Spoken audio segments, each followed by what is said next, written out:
everyone, I hope all are doing good. So, ಇದು Navodaya foundation ಅರ್ಪಿಸುತ್ತಿರುವ current affairs classes UPSC, KPSC ಹಾಗೂ ಸ್ಪರ್ಧಾತ್ಮಕ ಪರೀಕ್ಷೆಗಳಿಗೋಸ್ಕರ ಆಯೋಜಿಸಲಾಗುತ್ತಿದೆ. ಹೆಚ್ಚಿನ ಮಾಹಿತಿ ಬೇಕು ಅಂತ ಹೇಳಿದ್ರೆ ನಮ್ಮ ವೆಬ್ಸೈಟ್ navodaya.foundation.in ಗೆ ಲಾಗಿನ್ ಆಗಬಹುದು ಅಥವಾ ಸ್ಕ್ರೀನ್ ಮೇಲೆ ಕಾಣಿಸ್ತಿರುವಂತಹ ನಂಬರ್ಗೆ ಕಾಲ್ ಮಾಡಿ ವಿವರವನ್ನು ಪಡಿಬಹುದು. ಇಂದಿನ ಒಂದು ವಿಡಿಯೋದಲ್ಲಿ ನಾವು global forest resource assessment that is FRA ಎನ್ನುವುದರ ಬಗ್ಗೆ ನಾವು ತಿಳ್ಕೊಳ್ಳೋಣ. ಸೊ ಇದನ್ನ ಯಾವ ಒಂದು ಆರ್ಗನೈಸೇಷನ್ ಈ ರಿಪೋರ್ಟ್ ನ ರಿಲೀಸ್ ಮಾಡುವಂತದ್ದು, ಹಾಗಾದ್ರೆ ಇದರ ಕೀ ಫೈಂಡಿಂಗ್ಸ್ ಗಳೇನು, ಏನೆಲ್ಲ ರಿಪೋರ್ಟ್ ನಲ್ಲಿ ಪಬ್ಲಿಷ್ ಆಗಿದೆ, ಸೊ ಇದೆಲ್ಲವೂ ಕೂಡ ಪ್ರಿಲಿಮ್ಸ್ ಪಾಯಿಂಟ್ ಆಫ್ ವ್ಯೂ ಇಂದ it's very important. Statement wise ನ ಕೊಟ್ಬಿಟ್ಟು ನಮಗೆ ಸೆಲೆಕ್ಟ್ ದ ಕರೆಕ್ಟ್ ಒನ್ಸ್ ಅಂತ ಕೇಳ್ಬೋದು, ಅಥವಾ ಸಿಂಗಲ್ ಆಪ್ಷನ್ ಈ ರಿಪೋರ್ಟ್ ಅನ್ನ ಯಾವ ಆರ್ಗನೈಸೇಷನ್ ಪಬ್ಲಿಷ್ ಮಾಡುತ್ತೆ. ಸೊ ಈ ರೀತಿ ಎಲ್ಲದಾಗಿ ಇದು ಪ್ರಿಲಿಮ್ಸ್ ನಲ್ಲಿ ಕೇಳುವಂತಹ ಕ್ವೆಶನ್ ಆಗಿದೆ. ಸೊ ಮೋಸ್ಟ್ ಇಂಪಾರ್ಟೆಂಟ್ ಆಗಿ ಪ್ರಿಲಿಮ್ಸ್ ಓರಿಯೆಂಟೆಡ್ ಆಗಿ ನಾವು ಈ ವಿಡಿಯೋದಲ್ಲಿ ಡಿಸ್ಕಸ್ ಮಾಡ್ತಾ ಹೋಗೋದು. ಹಾಗಿದ್ರೆ ನೋಡೋಣ, ಇದು global forest resource assessment 2020. So ಇದರ ಒಂದು ರಿಪೋರ್ಟ್ ನಲ್ಲಿ ಏನೆಲ್ಲ ಫೈಂಡಿಂಗ್ಸ್ ಗಳು ಇದೆ ಅಂತ ಹೇಳಿ. ಇದರ ನೋಡೋದಕ್ಕೂ ಮುಂಚೆ ನಾವು ಫಸ್ಟ್ ಫಾರೆಸ್ಟ್ ರಿಸೋರ್ಸಸ್ ಅಂದ್ರೆ ಏನು ಅಂತ ಹೇಳ್ಬಿಟ್ಟು ತಿಳ್ಕೊಬೇಕಾಗಿದೆ. ಸೊ ಫಾರೆಸ್ಟ್ ರಿಸೋರ್ಸಸ್ ಅಂತ ಹೇಳಿದ್ರೆ ಇಲ್ಲಿ ನಾವು ಟಿಂಬರ್ಗಳನ್ನ ಕನ್ಸಿಡರ್ ಮಾಡಬಹುದು, ಅಥವಾ ಅಲ್ಲಿ ಬರುವಂತಹ ಮರಗಳು ಮತ್ತೆ ಫ್ರೂಟ್ ಪ್ಲಾಂಟೇಶನ್ಸ್, ಕೆಲವರು ಆರ್ಕಿಡ್ಸ್ ಗಳನ್ನ ಹಾಕಿರ್ತಾರೆ. ಸೊ ಅದು ಕೂಡ ಈ ಫಾರೆಸ್ಟ್ ರಿಸೋರ್ಸ್ ಗೆ ಬರುವಂತದ್ದು. ಆರ್ಕಿಡ್ಸ್ ಗಳಂತ ಹೇಳಿದ್ರೆ ಸಿಟ್ರಸ್ ಫ್ರೂಟ್ಸ್ ಗಾರ್ಡನ್ಸ್ ಗಳಾಗಿರ್ಬೋದು, ಪಾಮ್ ಆಯಿಲ್ ಲೈಕ್ ಪ್ಲಾಂಟೇಶನ್ಸ್, ಈ ಪ್ಲಾಂಟೇಶನ್ಸ್ ಗಳಾಗಿರ್ಬೋದು, ಅಥವಾ ಅಗ್ರಿಕಲ್ಚರ್ ಪರ್ಪಸ್ ಗೆ ಯೂಸ್ ಮಾಡುವಂತಹ ಕೆಲವೊಂದು ಮರಗಳು, ಇವೆಲ್ಲವೂ ಕೂಡ ಫಾರೆಸ್ಟ್ ರಿಸೋರ್ಸಸ್ ಅಂತ ಹೇಳ್ತೀವಿ. ಸೊ ಈಗ ನೆಕ್ಸ್ಟ್ ಈ ರಿಪೋರ್ಟಿನ ಕೀ ಫೈಂಡಿಂಗ್ಸ್ 2020 ಇಯರ್ನ ರಿಪೋರ್ಟಿನ ಬಗ್ಗೆ ನಾವು ಡೀಟೇಲ್ ಆಗಿ ಡಿಸ್ಕಸ್ ಮಾಡ್ತಾ ಹೋಗೋಣ. So FRA report that is global forest resource assessment report 2020. ಈ ರಿಪೋರ್ಟ್ ಅನ್ನ ಯೂಶಲಿ FRA ರಿಪೋರ್ಟ್ ಅನ್ನ ಪಬ್ಲಿಷ್ ಮಾಡುವಂತದ್ದು ಯುನೈಟೆಡ್ ನೇಷನ್ಸ್ ಇನ ಫುಡ್ ಅಂಡ್ ಅಗ್ರಿಕಲ್ಚರಲ್ ಆರ್ಗನೈಸೇಷನ್ ಅಂತ ಹೇಳ್ತೀವಿ. So this is the most important one. ಈ ಒಂದು ಆರ್ಗನೈಸೇಷನ್ FRA ರಿಪೋರ್ಟ್ ನ ಪಬ್ಲಿಷ್ ಮಾಡುವಂತದ್ದು. ಹಾಗಿದ್ರೆ ಏನೆಲ್ಲ ರಿಪೋರ್ಟ್ ಅಲ್ಲಿ ಇರುತ್ತೆ ಅಂತ ಹೇಳೋದಾದ್ರೆ, ಈ FAO ಏನು ಈ FRA ರಿಪೋರ್ಟ್ ಅನ್ನ ಪಬ್ಲಿಷ್ ಮಾಡುತ್ತೆ, ಸೊ ಇದನ್ನ ನಾವು ಕಾಂಪ್ರಹೆನ್ಸಿವ್ ಅಸೆಸ್ಮೆಂಟ್ ಅಂತ ಹೇಳ್ತೀವಿ. ಕಾಂಪ್ರಹೆನ್ಸಿವ್ ಅಸೆಸ್ಮೆಂಟ್ ಅಂತ ಹೇಳಿದ್ರೆ ಈ ರಿಪೋರ್ಟ್ ನಲ್ಲಿ ಸ್ಟೇಟ್ ಆಫ್ ಫಾರೆಸ್ಟ್ ಅಂತ ಹೇಳಿದ್ರೆ ಆ ಫಾರೆಸ್ಟಿನ ಸ್ಥಿತಿಗತಿಯ ಬಗ್ಗೆ, ಅದರ ಕಂಡೀಷನ್ಸ್ ನ ಬಗ್ಗೆ, ಮತ್ತೆ ಅಲ್ಲಿರುವಂತಹ ಮೆಂಬರ್ಸ್ ಅಂತ ಅಂದ್ರೆ ಇಲ್ಲಿ ಯೂಶಲಿ ಕಂಟ್ರೀಸ್ ಅಂತ ಅಂತೀವಿ, ಅಲ್ಲಿರುವಂತಹ ವಿಲೇಜ್ ಕಮ್ಯುನಿಟೀಸ್ ಆಗಿರ್ಬೋದು, ಫಾರೆಸ್ಟ್ ಡಿಪಾರ್ಟ್ಮೆಂಟ್ಸ್ ಗಳು ಅಲ್ಲಿರುವಂತಹ ಫಾರೆಸ್ಟ್ ಗಳನ್ನ ಹೇಗೆಲ್ಲ ಮ್ಯಾನೇಜ್ ಮಾಡ್ತಿದ್ದಾರೆ, ಇದೆಲ್ಲದನ್ನು ಕೂಡ ಇದು ಅಸೆಸ್ ಮಾಡೋದ್ರಿಂದ ಈ ಒಂದು ರಿಪೋರ್ಟ್ ನ ನಾವು ಕಾಂಪ್ರಹೆನ್ಸಿವ್ ಅಸೆಸ್ಮೆಂಟ್ ಅಂತ ಹೇಳ್ತೀವಿ. ಹಾಗೇನೆ ಈ FRA ರಿಪೋರ್ಟ್ ಏನಿದೆ ಇದು ಎವ್ರಿ 5 years ಪಬ್ಲಿಷ್ ಮಾಡುವಂತದ್ದು. So this is very important. ಎಷ್ಟು ವರ್ಷಕ್ಕೊಮ್ಮೆ ಈ ರಿಪೋರ್ಟ್ ಅನ್ನ ಪಬ್ಲಿಷ್ ಮಾಡ್ತಾರೆ. ಸೊ ಇದು ಕೂಡ it might be one of the questions in prelims ಅಥವಾ ಸ್ಟೇಟ್ಮೆಂಟ್ಸ್ ನಲ್ಲಿ ಕೊಡುವಂತದ್ದು. ಸೊ ಇದು ಜಾರಿಗೆ ಬಂದಿದ್ದು 1990 ಅಲ್ಲಿ, ಆ ಇಯರ್ ಇಂದ ಇದು ಪಬ್ಲಿಷ್ ಆಗ್ತಿದೆ. ಸೊ 1990 ಇಂದ ಸೊ ಎವ್ರಿ 5 years ಈ ಒಂದು ಅಸೆಸ್ಮೆಂಟ್ ನ FAO ಯುನೈಟೆಡ್ ನೇಷನ್ ಇನ FAO ಸೊ ರಿಲೀಸ್ ಮಾಡುವಂತದ್ದು. ಹಾಗಿದ್ರೆ ಈ ಒಂದು ರಿಪೋರ್ಟ್ ಏನೆಲ್ಲ ಹೈಲೈಟ್ಸ್ ಅನ್ನ ಮಾಡಿದೆ, so that is 2020 FRA report ಅಲ್ಲಿ ಏನೆಲ್ಲ ನಾವು ನೋಟಬಲ್ ಥಿಂಗ್ಸ್ ನ ನೋಡಬಹುದು ಅಂತ ಹೇಳಿದ್ರೆ, ಫಸ್ಟ್ ರೀಜನ್ ನ ನೋಡೋದಾದ್ರೆ ಮ್ಯಾಕ್ಸಿಮಮ್ ನೆಟ್ ಗೇನ್ಸ್, ಯಾವ ರೀಜನ್ಸ್ ಗಳು ಅಥವಾ ಯಾವ ಕಂಟ್ರೀಸ್ ಗಳಿಗೆ ಹೆಚ್ಚು ಆದಾಯವಾಗಿದೆ ಅಂದ್ರೆ ನೆಟ್ ಗೇನ್ ಅಂತ ಹೇಳಿದ್ರೆ ಯೂಶಲಿ ಪ್ರಾಫಿಟ್ಸ್ ಅಂತ ಹೇಳ್ತೀವಿ. ಫಾರೆಸ್ಟ್ ಏರಿಯಾದಿಂದ ಪ್ರಾಫಿಟ್ ಆಗಿದೆ ಫಾರೆಸ್ಟ್ ಏರಿಯಾದಲ್ಲಿ ಅಂತ ಹೇಳಿದ್ರೆ, ಸೊ 2010 to 2020 ಒಂದು ಎರಾ ಅಥವಾ ಪೀರಿಯಡ್ ಅನ್ನ ತಗೊಂಡ್ರೆ ಫಾರೆಸ್ಟ್ ಏರಿಯಾದಲ್ಲಿ, ಸೊ ಮ್ಯಾಕ್ಸಿಮಮ್ ಆಗಿ ಆವರೇಜ್ ನೆಟ್ ಗೇನ್ಸ್ ಅಂತ ಆಗಿರೋದು ಟಾಪ್ 10 ಕಂಟ್ರೀಸ್ ಗಳಿಗೆ. ಸೊ ಆ 10 ಕಂಟ್ರೀಸ್ ನ ನೋಡೋದಾದ್ರೆ ನಾವು China, Australia, India, Chile, Vietnam, Turkey, US, France, Italy and Romania. So ಈ 10 ದೇಶಗಳು ಕೂಡ ಮ್ಯಾಕ್ಸಿಮಮ್ ಆಗಿ ಆನ್ಯುವಲ್ ನೆಟ್ ಗೇನ್ ಫಾರೆಸ್ಟ್ ಏರಿಯಾದಿಂದ ಪಡ್ಕೊಂಡಿದೆ 2010 to 2020 ಅಲ್ಲಿ. ಈ ಎಲ್ಲಾ ಕಾಂಟಿನೆಂಟ್ಸ್ ಅಲ್ಲೇ ನಾವು ಕಂಪೇರ್ ಮಾಡಿದ್ರೆ 7 ಕಾಂಟಿನೆಂಟ್ಸ್ ಏನಿದೆ, 7 ಖಂಡಗಳು, ಈ 7 ಕಾಂಟಿನೆಂಟ್ಸ್ ನ ನಾವು ಕಂಪೇರ್ ಮಾಡಿದ್ರೆ ಅದರಲ್ಲಿ ಏಷ್ಯನ್ ಕಾಂಟಿನೆಂಟ್ ಏನಿದೆಯಲ್ಲ, ಸೊ ಅದು ಹೈಯೆಸ್ಟ್ ನೆಟ್ ಗೇನ್ ಫಾರೆಸ್ಟ್ ಏರಿಯಾದಲ್ಲಿ ರಿಪೋರ್ಟ್ ಮಾಡಿರೋ ಅಂತದ್ದು. ಆ ಏಷ್ಯನ್ ಕಾಂಟಿನೆಂಟ್ ಏನಿದೆ ಅದು 1.17 ಮಿಲಿಯನ್ ಹೆಕ್ಟೇರ್ ಅಷ್ಟು ಪರ್ ಇಯರ್ ಇನ್ಕ್ರೀಸ್ ಆಗ್ತಿದೆ ಫಾರೆಸ್ಟ್ ಅಲ್ಲಿ. ಸೊ ಲಾಸ್ಟ್ 10 ವರ್ಷದಿಂದ ನಾವು ಫಾರೆಸ್ಟ್ ಇಯರ್ದು ರೆಕಾರ್ಡ್ಸ್ ಅನ್ನ ತೆಗೆದ್ರೆ ಪ್ರತಿ ವರ್ಷವೂ ಕೂಡ ಫಾರೆಸ್ಟ್ ಏರಿಯಾದಲ್ಲಿ ಅಥವಾ ಲ್ಯಾಂಡ್ ಅಲ್ಲಿ 1.17 ಮಿಲಿಯನ್ ಹೆಕ್ಟೇರ್ ಅಷ್ಟು ಪ್ರತಿ ವರ್ಷನೂ ಕೂಡ ಫಾರೆಸ್ಟ್ ಏರಿಯಾ ಇನ್ಕ್ರೀಸ್ ಆಗ್ತಿದೆ. ಸೊ ಹಾಗಾಗಿ ಏಷ್ಯನ್ ಕಾಂಟಿನೆಂಟೇನೆ highest net gain in forest ಏರಿಯಾನ ಕಂಡಿರುವಂಥದ್ದು ಲಾಸ್ಟ್ ಡೆಕೆಡ್ ಅಂತ 10 ವರ್ಷದಲ್ಲಿ. ಇದರಲ್ಲಿ ನಾವು net gain and net loss ಅಂತ ನೋಡೋದಾದ್ರೆ ನೆಟ್ ಗೇನ್ ಆಗಿರುವಂಥದ್ದು ಏಷ್ಯನ್ ಕಾಂಟಿನೆಂಟ್ ಅಲ್ಲಿ. But when I speak of losses, that is losses ಬಗ್ಗೆ ನಾನು ನೋಡೋದಾದ್ರೆ 1990 to 2020 ಲಾಸ್ಟ್ 20 ಇಯರ್ಸ್ ಪೀರಿಯಡ್ ನಲ್ಲಿ ಸೌತ್ ಏಷ್ಯನ್ ಸಬ್ ರೀಜನ್ ಏನಿದೆ, ಸೊ ಅದು ಫಾರೆಸ್ಟ್ ಲಾಸಸ್ ಅನ್ನ ತುಂಬಾನೇ ನೋಡಿರೋ ಅಂಥದ್ದು. 2020 ರಿಪೋರ್ಟ್ ಅಲ್ಲಿ ನಾವು ನೋಡೋದಾದ್ರೆ ಏಷ್ಯನ್ ಕಾಂಟಿನೆಂಟ್ ಹೈಯೆಸ್ಟ್ ಗೇನ್ ಅಂತ ಆಗಿದೆ. ಬಟ್ ಇಲ್ಲಿ ಲಾಸ್ ಆಗಿರೋ ಅಂಥದ್ದು ಮೇನ್ ಆಗಿ ಸೊ ಆಫ್ರಿಕನ್ ರೀಜನ್ ಏನಿದೆಯಲ್ಲ, ಸೊ ಇದು ಹೈಯೆಸ್ಟ್ ಲಾಸ್ ಅನ್ನ ಹೊಂದಿರುವಂತಹ ಒಂದು ಪ್ರದೇಶ ಆಗಿದೆ. ಇದು ನೆಟ್ ಗೇನ್ ಮತ್ತೆ ನೆಟ್ ಲಾಸ್ ಬಗ್ಗೆ ಇರುವಂತಹ ಒಂದು ಕೀ ಹೈಲೈಟ್ಸ್. ಹಾಗಿದ್ರೆ ನಮ್ಮ ಇಂಡಿಯಾದ ಸ್ಟೇಟಸ್ ಈ ಫಾರೆಸ್ಟ್ ರಿಪೋರ್ಟ್ ಅಥವಾ ಗ್ಲೋಬಲ್ ಫಾರೆಸ್ಟ್ ರಿಸೋರ್ಸ್ ಅಸೆಸ್ಮೆಂಟ್ ನಲ್ಲಿ ಏನಿದೆ ಅಂತ ನೋಡೋದಾದ್ರೆ, ಏನು ಟಾಪ್ 10 ಕಂಟ್ರೀಸ್ ನಾವು ನೋಡಿದ್ವಿ, ಇದು ಫಾರೆಸ್ಟ್ ಏರಿಯಾನ ಗೈನ್ ಆಗಿದೆ, ಸೊ ಜಾಸ್ತಿ ನೆಟ್ ಗೈನ್ ನ ಹೊಂದಿರುವಂತಹ ಟಾಪ್ ಕಂಟ್ರೀಸ್ ಗಳಲ್ಲಿ ಸೊ ನಮ್ಮ ಭಾರತವು ಕೂಡ ಅದರಲ್ಲಿ ಒಂದಾಗಿದೆ globally in the world. So ನಾವು ನೋಡೋದಾದ್ರೆ ಇಂಡಿಯಾ ಈ ಗ್ಲೋಬಲ್ ಫಾರೆಸ್ಟ್ ರಿಪೋರ್ಟ್ ಅಸೆಸ್ಮೆಂಟ್ ಏನಿದೆ FRA ರಿಪೋರ್ಟ್ ಅದರಲ್ಲಿ 3rd ಪೊಸಿಷನ್ ಅನ್ನ ಸ್ಟ್ಯಾಂಡ್ ಮಾಡಿದೆ. ಸೊ ಫಾರೆಸ್ಟ್ ಏರಿಯಾದಲ್ಲಿ ನೆಟ್ ಗೈನ್ ಅನ್ನ ನೋಡೋದ್ರಲ್ಲಿ so India stands 3rd, should keep in mind. So ಅದರಲ್ಲಿ ಇಂಡಿಯಾ ಗ್ಲೋಬಲ್ ಫಾರೆಸ್ಟ್ ಏರಿಯಾನ ನಾವು ಕನ್ಸಿಡರ್ ಮಾಡಿದಾಗ ಸೊ ಅದರಲ್ಲಿ ಇಂಡಿಯಾ ಕಾಂಟ್ರಿಬ್ಯೂಟ್ ಮಾಡುವಂಥದ್ದು 2% ಅಷ್ಟು ಗ್ಲೋಬಲ್ ಫಾರೆಸ್ಟ್ ಏರಿಯಾನ ಬರೀ ಇಂಡಿಯಾ ಒಳಗೊಂಡಿದೆ. ಹಾಗೇನೆ annual gain in the forest ಅಂತ ನೋಡೋದಾದ್ರೆ, ವಾರ್ಷಿಕ ಆದಾಯವನ್ನ ನೋಡೋದಾದ್ರೆ ಫಾರೆಸ್ಟ್ ಇಂದ ಅದು 0.38% ಅಷ್ಟು ಇದೆ. ಅಥವಾ ಇದು ಪರ್ಸೆಂಟೇಜ್ ನಲ್ಲಿ ಹೇಳೋದಾದ್ರೆ 0.38% ಅಂತ ಹೇಳ್ತೀವಿ. ಇಲ್ಲ ಹೆಕ್ಟೇರ್ಸ್ ನಲ್ಲಿ ಹೇಳೋದಾದ್ರೆ, ಹೆಕ್ಟೇರ್ ಏರಿಯಾದಲ್ಲಿ ಹೇಳೋದಾದ್ರೆ 2,66,000 ಅಂತ ಹೇಳಿದ್ರೆ 2,66,000 ಹೆಕ್ಟೇರ್ ಅಷ್ಟು ಏರಿಯಾ ಪ್ರತಿ ವರ್ಷವೂ ಕೂಡ ಆವರೇಜ್ ಒಂದು ರೇಂಜ್ ನಲ್ಲಿ ಇನ್ಕ್ರೀಸ್ ಆಗ್ತಾ ಹೋಗ್ತಿದೆ. ಇದನ್ನ ನಾವು ಈ ಫಾರೆಸ್ಟ್ ಏರಿಯಾ ಅಥವಾ ಫಾರೆಸ್ಟ್ ಕವರ್ ಇನ್ಕ್ರೀಸ್ ಆಗ್ತಿರೋದನ್ನ ನಾವು annual gain in the forest ಅಂತ ಹೇಳ್ತೀವಿ. ಇದು ನಮ್ಮ ಇಂಡಿಯಾದ ಒಂದು ಸ್ಟೇಟಸ್ ಆಗಿದೆ. ಇದು 3rd ಪೊಸಿಷನ್ ಅಲ್ಲಿ ಫಾರೆಸ್ಟ್ ಏರಿಯಾ ಗೇನ್ ಮಾಡೋದ್ರಲ್ಲಿ ಸ್ಟ್ಯಾಂಡ್ ಆಗಿದೆ FRA ರಿಪೋರ್ಟ್ 2020 ನಲ್ಲಿ.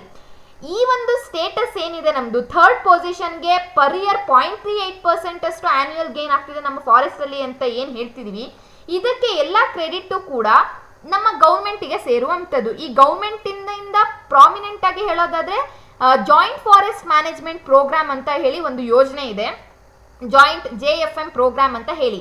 ನಮ್ಮ ಕಂಟ್ರಿನಲ್ಲಿ ಅಕಸ್ಮಾತ್ ಫಾರೆಸ್ಟ್ ಏರಿಯಾ ಏಷ್ಯನ್ ಕಾಂಟಿನೆಂಟ್ ಅಲ್ಲಿ ಹೆಚ್ಚುವರಿಯಾಗಿ ಇನ್ಕ್ರೀಸ್ ಆಗಿದೆ ಅಂತ ಹೇಳಿದ್ರೆ ಅದನ್ನ ಮ್ಯಾಕ್ಸಿಮಮ್ ಕ್ರೆಡಿಟ್ ಗೌರ್ಮೆಂಟಿನ ಈ ಒಂದು ಜಾಯಿಂಟ್ ಫಾರೆಸ್ಟ್ ಮ್ಯಾನೇಜ್ಮೆಂಟ್ ಪ್ರೋಗ್ರಾಮ್ಗೆ ಕೊಡುವಂಥದ್ದು ಅಂತ ಹೇಳಿ FRA 2020 ಗೌರ್ಮೆಂಟ್ಗೆ ಕ್ರೆಡಿಟ್ ಅನ್ನ ಕೊಟ್ಟಿರುವಂಥದ್ದು. ಹಾಗೇನೆ ಏನು ಫಾರೆಸ್ಟ್ ಏರಿಯಾ ಏನಿದೆ, ನಾವು ಆಗ್ಲೇ ಹೇಳಿದಾಗೆ ಫಾರೆಸ್ಟ್ ನಲ್ಲೇನೆ ಹೆಚ್ಚು ಜನಾಂಗೀಯ ಜನಗಳು ಅಂದ್ರೆ ಟ್ರೈಬಲ್ ಪೀಪಲ್ಸ್ ಗಳಾಗಿರ್ಬೋದು ಅಥವಾ ಅಲ್ಲಿರುವಂತಹ ಟ್ರೈಬಲ್ ಕಮ್ಯುನಿಟೀಸ್, ಲೋಕಲ್ ಕಮ್ಯುನಿಟೀಸ್ಗಳು ಇರುವಂಥದ್ದು. ಸೊ ಈ ಒಂದು ಫಾರೆಸ್ಟ್ ಏರಿಯಾನ ಮ್ಯಾನೇಜ್ ಮಾಡೋದ್ರಲ್ಲಿ ಮುಂಚೆ ಟ್ರೈಬಲ್ ಮತ್ತೆ ಇಂಡಿಜಿನಿಯಸ್ ಪೀಪಲ್ ನೋಡಿದಾಗೆ ಅದು ಕೇವಲ 0 ಹೆಕ್ಟರ್ಸ್ಗಳು ಮಾತ್ರ ಇತ್ತು, ಏನು ಈ ಟ್ರೈಬಲ್ ಅಥವಾ ಲೋಕಲ್ ಕಮ್ಯುನಿಟೀಸ್ಗಳು ಮ್ಯಾನೇಜ್ ಮಾಡ್ತಿದ್ರು. ಬಟ್ ಈ 2015 ಅಲ್ಲಿ ಅದು 0 ಹೆಕ್ಟರ್ ಇಂದ 25 ಮಿಲಿಯನ್ ಹೆಕ್ಟೇರ್ ವರೆಗೂ ಇನ್ಕ್ರೀಸ್ ಆಗಿದೆ. ಹಾಗಾಗಿ ಲೋಕಲಿ ಅಥವಾ tribal or else indigenous communities ಏನಿದೆ ಇಂಡಿಯಾದಲ್ಲಿ ಅವುಗಳು ಕೂಡ ಈ ಒಂದು ಫಾರೆಸ್ಟ್ ಏರಿಯಾನ ಮ್ಯಾನೇಜ್ ಮಾಡೋದ್ರಲ್ಲಿ ಸಕ್ಸಸ್ ಆಗಿದೆ ಅಂತಾನೆ ಹೇಳುವಂಥದ್ದು. ಹಾಗೇನೆ ಬಟ್ ಇನ್ನೊಂದು ಇದೆಲ್ಲ ಪಾಸಿಟಿವ್ ಒಂದು ಇಂಪ್ಯಾಕ್ಟ್ ಆದ್ರೆ ಇನ್ನೊಂದು ನಾವು ನೆಗೆಟಿವ್ ಇಂಪ್ಯಾಕ್ಟ್ಸ್ ಗಳನ್ನು ಕೂಡ ನೋಡ್ಬೋದು. ಏನಪ್ಪ ಒಂದು ಮೋಸ್ಟ್ ಡಿಸಪಾಯಿಂಟಿಂಗ್ ಫ್ಯಾಕ್ಟ್ ಅಂತ ಹೇಳಿದ್ರೆ ಇದೆಲ್ಲವೂ ಕೂಡ ಮ್ಯಾನ್ ಮೇಡ್ ಪ್ರೋಗ್ರಾಮ್ಸ್ಗಳು, ಅಂದ್ರೆ ಗೌರ್ಮೆಂಟ್ ಇನಿಷಿಯೇಟ್ ಮಾಡಿ ಹಲವಾರು ಯೋಜನೆಗಳನ್ನ ಜಾರಿಗೆ ತಂದು ಅದ್ರ ಮೂಲಕ ಫಾರೆಸ್ಟ್ ಏರಿಯಾನ ಜಾಸ್ತಿ ಮಾಡ್ತಿರುವಂಥದ್ದು. ಇದೆಲ್ಲ ಮ್ಯಾನ್ ಮೇಡ್ ಪ್ರೋಗ್ರಾಮ್ಸ್ ಅಂತ ಹೇಳ್ಬೋದು ಅಥವಾ ನ್ಯಾಚುರಲಿ ಅಲ್ಲ ಇದು. ಬಟ್ ಏನು ನ್ಯಾಚುರಲ್ ಆಗಿ ರೀಜನರೇಟ್ ಆಗುತ್ತೆ ಫಾರೆಸ್ಟ್ ಅಂದ್ರೆ ಎಲ್ಲೋ ಒಂದ್ ಕಡೆ ಲೈಕ್ ರೀಜನರೇಟ್ ಆಗೋದಂದ್ರೆ ಯಾವುದೇ ರೀತಿಯಾದ ಮಾನವನ ಕೈವಾಡ ಇಲ್ಲದೆ, ಲೈಕ್ ಈ ರೀತಿ ಯಾವುದೇ ಯೋಜನೆ ಇಲ್ಲದೆ ಆಗುವಂಥದ್ದು ನ್ಯಾಚುರಲಿ ರೀಜನರೇಟಿಂಗ್ ಫಾರೆಸ್ಟ್ ಅಂತ ಹೇಳ್ತೀವಿ. ಈ ರೀತಿಯಾಗಿ ರೀಜನರೇಟ್ ಆಗುವಂತಹ ಫಾರೆಸ್ಟ್ ರೇಟ್ ಏನಿದೆ ಅದು ತುಂಬಾನೇ ಡಿಸಪಾಯಿಂಟಿಂಗ್ ಆಗಿದೆ. ಸೊ ಇದು ಈ ಒಂದು FRA ರಿಪೋರ್ಟ್ ಅಲ್ಲಿ ಕಂಡು ಬಂದಂತಹ ಒಂದು ನೆಗೆಟಿವ್ ಅಥವಾ ಹೇಳಿದ್ರೆ ಇನ್ನೊಂದು ನೋಟೇಬಲ್ ಥಿಂಗ್ ಅಂತಾನೆ ಹೇಳ್ಬೋದು, ಗಮನಿಸುವ ವಿಷಯ ಅಂತಾನೆ ಹೇಳ್ಬೋದು. ಈ ಒಂದು ಪಾಯಿಂಟ್ ಇರೋದ್ರಿಂದ ಇಲ್ಲಿ ಏನನ್ನ ಇಂಡಿಕೇಟ್ ಮಾಡ್ತಿದೆ ಅಂತ ಹೇಳಿದ್ರೆ ಇಂಡಿಯಾ 3rd ಪ್ಲೇಸ್ ಅಲ್ಲಿ ಇದೆ. ಹಾಗಾಗಿ ಪರ್ ಇಯರ್ ಇಷ್ಟು ಇನ್ಕ್ರೀಸ್ ಆಗ್ತಿದೆ ಅಂತಂದ್ರೆ ಅದಕ್ಕೆ ಇಂಡಿಯಾ ಏನು ಪಾಲಿಸೀಸ್ಗಳನ್ನ ಕೈಗೊಳ್ತಿದೆ ಅದೇ ಮುಖ್ಯ ಕಾರಣ ಅಂತಲೂ ಕೂಡ ಈ ಒಂದು ರಿಪೋರ್ಟ್ ಇಂಡಿಕೇಟ್ ಅನ್ನ ಮಾಡ್ತಿದೆ. So this you have to keep it in mind. So ಈ ಪಾಯಿಂಟ್ ತುಂಬಾನೇ important. Naturally regenerating forest rate ಏನಿದೆ ಅದು ತುಂಬಾ ಕಡಿಮೆ ಇದೆ, ಮತ್ತೆ ಇದೊಂದು ಡಿಸಪಾಯಿಂಟಿಂಗ್ ಸಂಗತಿ ಅಂತ ಹೇಳಿ ಈ ಒಂದು FRA ರಿಪೋರ್ಟ್ 2020 ನೋಟ್ ಅನ್ನ ಮಾಡಿರೋ ಅಂಥದ್ದು. ಅಂಡ್ ನೆಕ್ಸ್ಟ್ ನೋಟೇಬಲ್ ಥಿಂಗ್ ಅಂತ ಹೇಳಿದ್ರೆ ಇಂಡಿಯಾದಲ್ಲಿ ಜಾಸ್ತಿ ಮ್ಯಾಕ್ಸಿಮಮ್ ಎಂಪ್ಲಾಯ್ಮೆಂಟ್ ಅನ್ನ ಕೊಡ್ತಿರೋ ಅಂಥದ್ದು ಈ ಒಂದು ಫಾರೆಸ್ಟ್ರಿ ಸೆಕ್ಟರ್. ನಾವು ಇಡೀ ವಿಶ್ವದಲ್ಲೇ ಕನ್ಸಿಡರ್ ಮಾಡಿದ್ರೆ ಹೆಚ್ಚು ಉದ್ಯಮವನ್ನ ಕಲ್ಪಿಸ್ತಿರುವಂಥದ್ದು ಈ ಫಾರೆಸ್ಟ್ರಿ ಸೆಕ್ಟರ್ ಅಂತ ಕೂಡ ಈ ಒಂದು ರಿಪೋರ್ಟ್ ನೋಟ್ ಅನ್ನ ಮಾಡಿರುವಂಥದ್ದು. ಇದು ಕೂಡ ಒಂದು ಕೀ ಹೈಲೈಟ್ ಅಂತಾನೆ ಹೇಳ್ಬೋದು. ಇದು ಸ್ಟೇಟಸ್ ಆಫ್ ಇಂಡಿಯಾ ನೋಡಿದಾಗ ನಾನು ಆಗ್ಲೇ ಹೇಳ್ದಾಗೆ ಸೊ ಪರ್ ಇಯರ್ 0.38% ಅಷ್ಟು ಫಾರೆಸ್ಟ್ ಏರಿಯಾ ಇನ್ಕ್ರೀಸ್ ಆಗ್ತಿದೆ ಅಂತ ಹೇಳಿದ್ರೆ ಇಲ್ಲಿ ಯಾವುದೇ ರೀತಿಯಾಗಿ ನ್ಯಾಚುರಲಿ ಅದು ಆಗ್ತಿರುವಂಥದ್ದಲ್ಲ. ಗೌರ್ಮೆಂಟ್ ಇನಿಷಿಯೇಟಿವ್ಸ್ ಮೂಲಕ ಪೀಪಲ್ಗಳು ಕೂಡ ಗೌರ್ಮೆಂಟ್ಗಳು ಕೂಡ ಹಲವಾರು ರೀತಿಯಾದಂಥ ಯೋಜನೆಯನ್ನು ತಗೊಂಡು ಸೊ ಈ ರೀತಿಯಾಗಿ ಇಂಡಿಯಾ 3rd ಪ್ಲೇಸ್ ನಲ್ಲಿ ಇರುವಂಥದ್ದು. ಹಾಗೇನೆ ಫಾರೆಸ್ಟ್ ಏರಿಯಾ ನೆಟ್ ಗೇನ್ ಎಲ್ಲ ಜಾಸ್ತಿ ಆಗ್ತಿರುವಂಥದ್ದು. ಹಾಗಿದ್ರೆ ಏನೆಲ್ಲ ಮೆಷರ್ಸ್ ನ ತಗೊಂಡಿದೆ ಇಂಡಿಯಾ ಅಂತ ಹೇಳೋದಾದ್ರೆ ಫಸ್ಟ್ ಅಂಡ್ ಫಾರ್ಮೋಸ್ಟ್ ಈಗ ಬರುವಂತಹ ಎಲ್ಲ ಪಾಲಿಸೀಸ್ಗಳಾಗಿರ್ಬೋದು ಏಮ್ಸ್ಗಳಾಗಿರ್ಬೋದು ವಿ ಶುಡ್ ನೋ ಇದನ್ನ ಸ್ಟೇಟ್ಮೆಂಟ್ಸ್ ಆಗಿ ಕೇಳುವಂತಹ ಚಾನ್ಸಸ್ಗಳು ಕೂಡ ಇರುತ್ತೆ. ಸೊ ಅದರಲ್ಲಿ ಫಸ್ಟ್ ನೋಟೇಬಲ್ ಥಿಂಗ್ ಅಂತ ಹೇಳಿದ್ರೆ ನ್ಯಾಷನಲ್ ಫಾರೆಸ್ಟ್ರಿ ಪಾಲಿಸಿ 1988 ಇದು ಕೂಡ ಒಂದು ಪಾಲಿಸಿ ಆಗಿದೆ. ಇದರ ಮೇನ್ ಥಿಂಗ್ ಏನು ಅದರ ಇದರ ಕಾನ್ಸೆಪ್ಟ್ ಯಾವುದೋ ಒಂದು ಗೋಲ್ ಅಥವಾ ಕಾನ್ಸೆಪ್ಟ್ ಮೇಲೆ ಇದರ ಪಾಲಿಸಿ ಇಂಪ್ಯಾಕ್ಟ್ ಆಗ್ತಿದೆ ಅಥವಾ ಸ್ಟ್ಯಾಂಡ್ ಆಗ್ತಿದೆ ಅಂತ ಹೇಳಿದ್ರೆ ಜಾಯಿಂಟ್ ಫಾರೆಸ್ಟ್ ಮ್ಯಾನೇಜ್ಮೆಂಟ್ ಎನ್ನುವುದರ ಮೇಲೆ ಈ ಒಂದು ಪಾಲಿಸಿ ಅಂದ್ರೆ ಇಂಪಾರ್ಟೆನ್ಸ್ ಅನ್ನ ಕೊಟ್ಟಿರುವಂಥದ್ದು. ಹಾಗಿದ್ರೆ ಏನಿದು ಜಾಯಿಂಟ್ ಫಾರೆಸ್ಟ್ ಮ್ಯಾನೇಜ್ಮೆಂಟ್ ಅಂತ ಹೇಳಿದ್ರೆ ಇಲ್ಲಿ ಕೇವಲ ಫಾರೆಸ್ಟ್ ಡಿಪಾರ್ಟ್ಮೆಂಟ್ ಆಗಿರ್ಬೋದು ಅಥವಾ ಗೌರ್ಮೆಂಟ್ ಇನಿಷಿಯೇಟಿವ್ ಒಂದೇ ತಗೊಂಡು ಎಲ್ಲ ಒಂದು ಕಾರ್ಯವನ್ನ ಮಾಡುವಂಥದ್ದಲ್ಲ. ಇಲ್ಲಿ ಎಲ್ಲ ಹಳ್ಳಿಗಳು ಎವ್ರಿ ವಿಲೇಜಸ್ ಆಗಿರ್ಬೋದು ಮತ್ತೆ ಅದಕ್ಕೆ ಸಂಬಂಧಕ್ಕೆ ಪಟ್ಟಂತಹ forest departments both villages and relevant forest departments ಎರಡೂ ಸೇರಿ ಬೇಸಿಕ್ ನೀಡ್ಸ್ಗಳು ಏನು ಈಗ most of the people rural ಆಗಿರ್ಬೋದು ಅಥವಾ ಟ್ರೈಬಲ್ ಪಾಪ್ಯುಲೇಷನ್ಗಳು ಏನಿದ್ದಾರೆ ಫಾರೆಸ್ಟ್ ಅಲ್ಲಿ ಅವರೆಲ್ಲರೂ ಕೂಡ ಫಾರೆಸ್ಟ್ ಪ್ರೊಡ್ಯೂಸ್ ಮೇಲೆ ಫಾರೆಸ್ಟ್ ಅಲ್ಲಿ ಬೆಳೆಯುವಂತಹ ಫ್ರೂಟ್ಸ್ಗಳಾಗಿರ್ಬೋದು ವೆಜಿಟೇಷನ್ ಆಗಿರ್ಬೋದು ಅಥವಾ ಅಲ್ಲಿ ಸಿಗುವಂಥ ಮರಕಟ್ಟಿಗೆಗಳ ಮೇಲೆ ತಮ್ಮ ಜೀವನವನ್ನು ಅವಲಂಬಿಸಿಕೊಂಡಿರ್ತಾರೆ ಲೈವ್ಲಿಹುಡ್ಸಿಗೆ ದಿನನಿತ್ಯದ ಒಂದು ಆದಾಯಕ್ಕೋಸ್ಕರ. ಸೊ ಈ ಎಲ್ಲ ಒಂದು ಬೇಸಿಕ್ ನೀಡ್ಸ್ನ ಅವರ ಲೈವ್ಲಿಹುಡ್ಸನ್ನ ಜೊತೆಗೆ ಅವರ ಸೇಫ್ಟಿ ಆಗಿರ್ಬೋದು ಈ ಎಲ್ಲದನ್ನು ಮ್ಯಾನೇಜ್ ಮಾಡೋದು. ಸೊ ಅದರಲ್ಲಿ ಎರಡೂ ಕೂಡ ಬೇಸಿಕ್ ನೀಡ್ಸ್ ಅನ್ನ ಮೀಟ್ ಮಾಡ್ಕೊಂಡು ಫಾರೆಸ್ಟಿಗೆ ಬೇಕಾದಂತಹ ಪ್ರೊಟೆಕ್ಷನ್ ಅನ್ನ ಕೊಡ್ಕೊಂಡು ಫಾರೆಸ್ಟ್ ಪ್ರೊಡಕ್ಟಿವಿಟಿಯನ್ನ ಹೆಚ್ಚು ಮಾಡುವಂಥದ್ದು ಇಲ್ಲಿ ವಿಲೇಜಸ್ ಮತ್ತೆ ರಿಲೆವೆಂಟ್ ಫಾರೆಸ್ಟ್ ಡಿಪಾರ್ಟ್ಮೆಂಟ್ ಎರಡೂ ಸೇರಿ ಜಾಯಿಂಟ್ ಅಂತಂದ್ರೆ ನೇಮಲ್ಲೇ ಮೆನ್ಷನ್ ಆಗಿದೆ. ಸೊ ಜಂಟಿಯಾಗಿ ಮಾಡುವಂಥದ್ದು ಈ ನ್ಯಾಷನಲ್ ಫಾರೆಸ್ಟ್ರಿ ಪಾಲಿಸಿಯ ಮೇನ್ ಉದ್ದೇಶ ಆಗಿದೆ. ನಾನು ಆಗ್ಲೇ ಹೇಳ್ದಾಗೆ ಜಾಯಿಂಟ್ ಫಾರೆಸ್ಟ್ ಮ್ಯಾನೇಜ್ಮೆಂಟ್ ಏನಿದೆ ಇದರಲ್ಲಿ ವಿಲೇಜ್ ಕಮ್ಯುನಿಟಿಗಳಿಗೆ ಅವರಿಗೆ ಪ್ರೊಟೆಕ್ಷನ್ ಆಗಿರ್ಬೋದು ಅಥವಾ ಪ್ರಾಪರ್ ಆಗಿ ಅವರಿಗೆ ಏನು ಬೇಸಿಕ್ ನೀಡ್ಸ್ಗಳು ಬೇಕೋ ಅದು ಎಲ್ಲದೂ ಕೂಡ ನಮ್ಮ ಗೌರ್ಮೆಂಟ್ ಆಗಿರ್ಬೋದು ರಿಲೆವೆಂಟ್ ಫಾರೆಸ್ಟ್ ಡಿಪಾರ್ಟ್ಮೆಂಟ್ ಬೇಸಿಕ್ ನೀಡ್ಸ್ನ ನಿಯರ್ ಬೈ ಫಾರೆಸ್ಟ್ ಅಲ್ಲಿ ಯಾರೆಲ್ಲ ವಾಸಿಸುತ್ತೆ ಅವ್ರಿಗೆಲ್ಲ ಪ್ರೊವೈಡ್ ಮಾಡ್ತಾರೆ. ಸೊ ಆ ಏರಿಯಾಸ್ಗಳು ಯಾವುದು ಯೂಶಲಿ ಇದಾಗಿರುತ್ತೆ ಅಂತಂದ್ರೆ ಐದರ್ ಅದು ಡಿಗ್ರೇಡ್ ಆಗಿರುತ್ತೆ ಇಲ್ಲ ಅಂತಂದ್ರೆ ಡಿಫಾರೆಸ್ಟೆಡ್ ಏರಿಯಾಸ್ ಆಗಿರುತ್ತೆ. ಡಿಫಾರೆಸ್ಟೆಡ್ ಏರಿಯಾಸ್ ಅಂತಾನೆ ಮುಂಚೆನೆ ಅದು ಫಾರೆಸ್ಟ್ ಆಗಿರುತ್ತೆ ಬಟ್ ಯಾವುದೋ ಒಂದು ಪರ್ಪಸ್ಗೋಸ್ಕರ ಆ ಫಾರೆಸ್ಟ್ನೆಲ್ಲ ಕಟ್ ಮಾಡಿಬಿಟ್ಟು ಸೊ ಅದನ್ನ ಏನ್ ಮಾಡಿರ್ತಾರೆ ಮರುಭೂಮಿಯಾಗಿ ಮಾಡಿರ್ತಾರೆ. So that is deforested areas. ಮತ್ತೆ ಅಲ್ಲಿ ಯಾವುದೇ ರೀತಿಯಾದಂತಹ ಪ್ಲಾಂಟೇಶನ್ಸ್ ನಡೆದಿರೋದಿಲ್ಲ.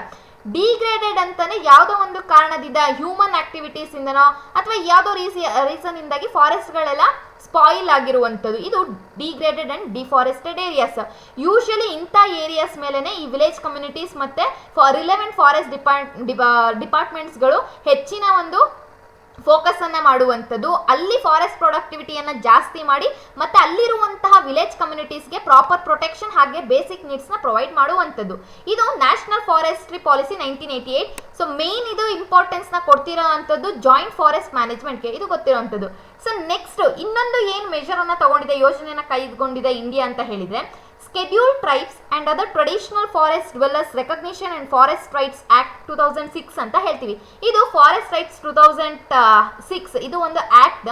ಈ ಆಕ್ಟ್ ಅಲ್ಲಿ ಏನನ್ನ ಹೇಳ್ತೀವಿ ಅಂತ ಹೇಳಿದ್ರೆ ಯಾರೆಲ್ಲ ಫಾರೆಸ್ಟ್ ಡಿಪೆಂಡೆಂಟ್ ಕಮ್ಯುನಿಟೀಸ್ ಇರ್ತಾರೆ ಅಂದ್ರೆ ಯಾರೆಲ್ಲ ಫಾರೆಸ್ಟಿನ ರಿಸೋರ್ಸಸ್ ಮೇಲೆ ಅವಲಂಬಿತರಾಗಿರ್ತಾರೋ ಈ ಲೋಕಲ್ ಪೀಪಲ್ ಆಗಿರ್ಬೋದು forest dwellers name it's forest dwellers ಅಂತ ಫಾರೆಸ್ಟ್ ಅಲ್ಲಿ ವಾಸಿಸುವಂತವ್ರು ಲೋಕಲ್ ಜನಾಂಗೀಯ ಜನಗಳು ಟ್ರೈಬಲ್ ಪೀಪಲ್ಸ್ಗಳಾಗಿರ್ಬೋದು ಇವರೆಲ್ಲ ಜಾಸ್ತಿ ಫಾರೆಸ್ಟ್ ಮೇಲೆ ಡಿಪೆಂಡ್ ಆಗಿರ್ತಾರೆ ಅಲ್ಲಿರುವಂತಹ ಒಂದು ಏನು ರಿಸೋರ್ಸ್ ಇರುತ್ತೆ ಅದ್ರ ಮೇಲೆ. ಸೊ ಏನಿದೆ ಅಂತಂದ್ರೆ ಇಲ್ಲಿ ಯಾರೆಲ್ಲ ಫಾರೆಸ್ಟ್ ಡ್ವೆಲ್ಲರ್ಸ್ಗಳಿದ್ದಾರೆ, ಯಾರೆಲ್ಲ ಈ ಡಿಪೆಂಡೆಂಟ್ ಕಮ್ಯುನಿಟೀಸ್ ಫಾರೆಸ್ಟ್ ಮೇಲೆ ಇರ್ತಾರೆ, ಸೊ ಅವರಿಗೆಲ್ಲ ಅವರ ರೈಟ್ಸ್ ಅನ್ನ ಸೊ ಪ್ರೊಟೆಕ್ಟ್ ಮಾಡುವಂಥದ್ದು ಈ ಒಂದು ಫಾರೆಸ್ಟ್ ಆಕ್ಟ್ ಏನಿದೆ 2006ನಲ್ಲಿ ಹೇಳಿರುವಂಥದ್ದು. ಅವ್ರಿಗೆಲ್ಲ ಏನು ಲೈವ್ಲಿಹುಡ್ಸ್ಗಳಿದೆ, ಡೈಲಿ ಸಬ್ಸಿಸ್ಟೆನ್ಸ್ಗೆ ಅವರಿಗೆ ಡೈಲಿ ಬೇಕಾಗಿರುವಂತಹ ವಸ್ತುಗಳನ್ನ ಅವರಿಗೆ ಲೈವ್ಲಿಹುಡ್ಸ್ನ ಫಾರೆಸ್ಟ್ ಅಲ್ಲಿ ಅವರಿಗೆ ಗ್ರಾಂಟ್ ಮಾಡಿದ್ದಾರೆ ಪರ್ಮಿಷನ್. ಅದೇ ಬೇರೆಯವರಿಗೆ ಅದಕ್ಕೆ ಪರ್ಮಿಷನ್ ಗ್ರಾಂಟ್ ಮಾಡಿಲ್ಲ. ಸೊ ಯಾವುದೇ ವ್ಯಕ್ತಿ ಕೂಡ ಫಾರೆಸ್ಟ್ ಅಲ್ಲಿ ಅನ್ನೆಸೆಸರಿ ಬಂದು ಸೊ ಫಾರೆಸ್ಟ್ ಅನ್ನ ಲೈಕ್ ಅಲ್ಲಿರುವಂತ ಟ್ರೀಸ್ಗಳಾಗಿರ್ಬೋದು ಅಥವಾ ಪ್ಲಾಂಟೇಶನ್ಸ್ಗಳಿಗೆ ಹಾನಿ ಮಾಡುವಂಥದ್ದು ಅಥವಾ ಕೀಳುವಂಥದ್ದು, ಅದು ಸ್ಪಾಯಿಲ್ ಮಾಡುವಂಥದ್ದಿಲ್ಲ.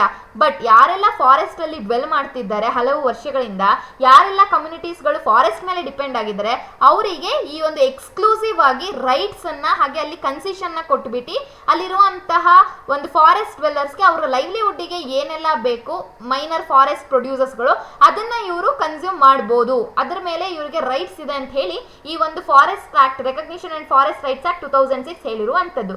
ಸೊ ಥರ್ಡ್ ಒನ್ ಹೇಳೋದಾದ್ರೆ ನ್ಯಾಷನಲ್ ಅಫಾರೆಸ್ಟೇಷನ್ ಪ್ರೋಗ್ರಾಮ್ ಅಂತ ಇದೆ.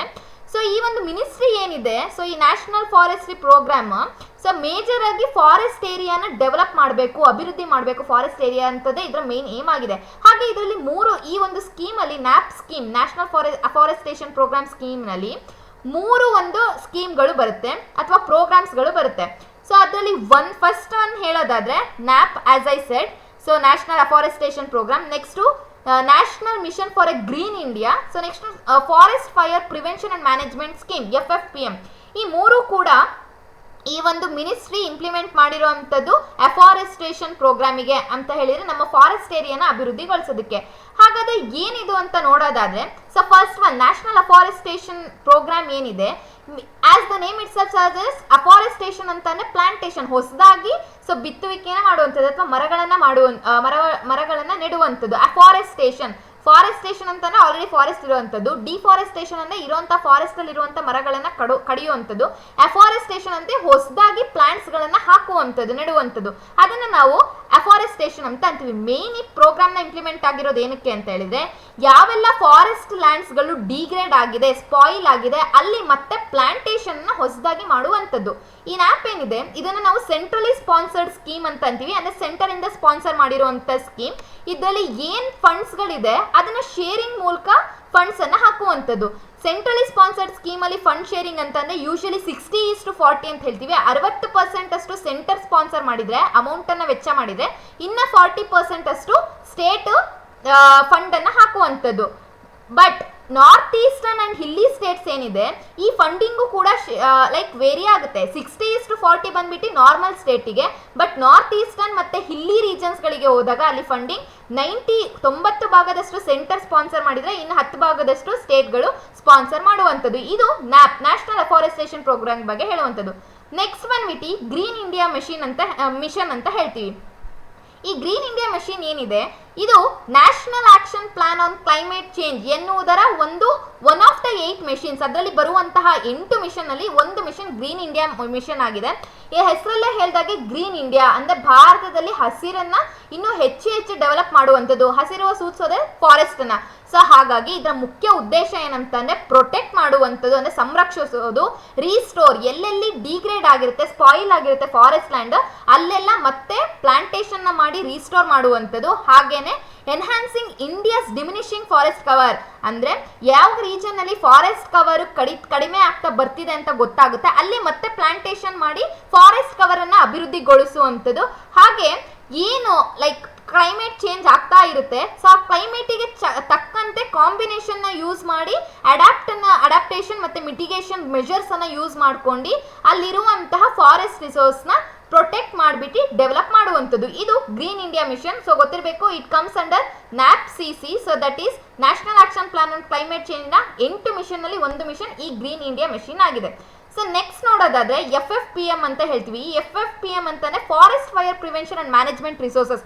ಬೇಸಿಕಲಿ ಇದು ಫಾರೆಸ್ಟ್ ಅಲ್ಲಿ ಉಂಟಾದಂತಹ ಏನು ಫೈರ್ ಆಗುತ್ತೆ, ಫಾರೆಸ್ಟ್ ಫೈರ್ಸ್, ಅದ್ರ ಬಗ್ಗೆ ಡೀಲ್ ಮಾಡುವಂಥದ್ದು. ಸೊ ಅದು intensification of forest management scheme ಅನ್ನ ರೀಪ್ಲೇಸ್ ಮಾಡಿದೆ. ಸೊ ಮುಂಚೆ ಏನ್ FFPM ಇದೆ, ಸೊ ಇದು IFMS ಆಗಿತ್ತು 2017 ಅಲ್ಲಿ, that is intensification of forest management scheme ಅಂತ. ಬಟ್ ಇವಾಗ ಈ ಒಂದು ಸ್ಕೀಮ್ ಅನ್ನ ರೀಪ್ಲೇಸ್ ಮಾಡಿಬಿಟ್ಟು FFPM ಎನ್ನುವಂತ ಸ್ಕೀಮ್ ಆಗಿದೆ. So that is forest fire prevention and management measures ಅಂತ ಹೇಳಿ. ಸೊ ಇದರಿಂದಾಗಿ ಏನು ಫಾರೆಸ್ಟ್ ಅಲ್ಲಿ ಫೈರ್ ವರ್ಕ್ಸ್ ಗಳಿದೆ, ಸೊ ಅದಕ್ಕೆ ಲೈಕ್ ಮೇನ್ ಆಗಿ ಅಮೌಂಟ್ ಡೆಡಿಕೇಶನ್ ಏನಿದೆ ಫಾರೆಸ್ಟ್ ಫೈರ್ ವರ್ಕ್ಸ್ಗೆ ಈ ಒಂದು ಸ್ಕೀಮ್ ಇಂಪ್ಲಿಮೆಂಟ್ ಮಾಡಿರೋದ್ರಿಂದ ಸೊ ಅದರ ಅಮೌಂಟ್ ಗ್ರಾಜುಯಲಿ ಇನ್ಕ್ರೀಸ್ ಆಗ್ತಿದೆ. ಹಾಗೇನೆ ಏನು ಫಂಡ್ಸ್ ಇದೆಯಲ್ಲ, ಸೊ ಇಲ್ಲೂ ಕೂಡ ಅಷ್ಟೇ 90:10 ಅಲ್ಲಿ ರೇಷಿಯೋದಲ್ಲಿ ಫಂಡ್ಸ್ ಅನ್ನ ಹಾಕುವಂಥದ್ದು. 90:10 ನಾರ್ತ್ ಈಸ್ಟ್ ಮತ್ತೆ ವೆಸ್ಟರ್ನ್ ಹಿಮಾಲಯನ್ ರೀಜನ್ಸ್ಗೆ ಅಂದ್ರೆ ಇಲ್ಲಿ ಈ ರೀಜನ್ಸ್ ಇರುತ್ತೆ, ಮತ್ತೆ 60:40 60 ಭಾಗದಷ್ಟು ಸೆಂಟರ್, 40 ಭಾಗದಷ್ಟು ಸ್ಟೇಟ್ಗಳು ಈ ಒಂದು ಸ್ಕೀಮಿಗೆ ಫಾರೆಸ್ಟ್ ಫೈರ್ಸ್ ಆದಾಗ ಅದಕ್ಕೆ ಪ್ರಾಪರ್ ಆಗಿ ಲೈಕ್ ಕಾಂಪನ್ಸೇಷನ್ ಮಾಡುವಂಥದ್ದು, ನೆಕ್ಸ್ಟ್ ಮೆಷರ್ಸ್ ಅನ್ನ ತಗೊಳ್ಳೋದಕ್ಕೆ ಫಂಡ್ಸ್ಗಳು ಬೇಕು ಅಂತಂದಾಗ ಈ ರೇಷಿಯೋದಲ್ಲಿ ಸೊ ಎಲ್ಲ ಸ್ಟೇಟ್ಸ್ಗಳಿಗೂ ಕೊಡುವಂಥದ್ದು. ಅಂದರೆ ಎಲ್ಲ ಸ್ಟೇಟ್ಸ್ಗಳು ಸೆಂಟರ್ಸ್ಗಳು ಹೇಗೆ ರೆಸ್ಪಾನ್ಸಿಬಲ್ ಆಗಿದೆ ಅಂತೇಳಿ. ಇದು forest fire prevention and management measures ಆಗಿದೆ. ಬೇಸಿಕಲಿ ಏನಂತಾನೆ ಫಾರೆಸ್ಟ್ ಫೈರ್ ವರ್ಕ್ಸ್ ಬಗ್ಗೆ ಈ ಸ್ಕೀಮು ಡೀಲ್ ಮಾಡ್ತಿರೋವಂಥದ್ದು.